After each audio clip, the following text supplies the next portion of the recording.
Cab চালকৰ প্ৰতিবাদক লৈ মুখ্যমন্ত্ৰীৰ প্ৰতিক্ৰিয়া। কেব চালকে কিমান প্ৰতিবাদ কৰে কৰক, যিমান বন্ধ দিয়ে দিয়ক। হিমন্ত বিশ্ব শৰ্মাই কেতিয়াও খুলি দিবলৈ নকয়। মই অচিনাকি কেব চালকৰ কথাহে কৈছো, চিনাকিসকলে যদি গাত পাতি লয় মোৰ আপত্তি নাই।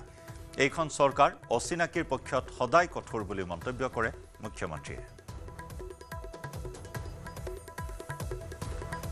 প্ৰতিবাদ কৰিব পাৰে, মোৰ কোনো আপত্তি নাই। 2-4 দিন গাড়ী চলোৱা বন্ধ কৰি দিয়ক। হিচাপ নিকাচ মোৰ কাৰ্যকালতে হ'ব লাগিব। যদি কেব চালকে বন্ধ কৰি দিয়ে, হিমন্ত বিশ্ব শৰ্মাই এবাৰো নকয় খুলি দিয়ক বুলি। এনেতো অসম বন্ধ হ'লে 2-4 দিন বন্ধ হৈ থাকে। গতিকে যিটো মই সঁচা কথা কৈছোঁ, এইটো সঁচা কথাতে থাকিব।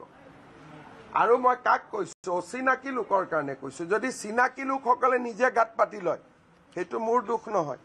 মই কৈছোঁ যে উবেৰৰ গাড়ী চলোৱা অচিনাকি ড্ৰাইভাৰ, চিনাকিখিনিকতো মই কোৱা নাই। গতিকে অচিনাকিৰ লগত যদি চিনাকিসকলে আন্দোলন কৰে, কৰিব। 6 দিন কৰিব, 7 দিন কৰিব, 8 দিন কৰিব, 10 দিন কৰিব।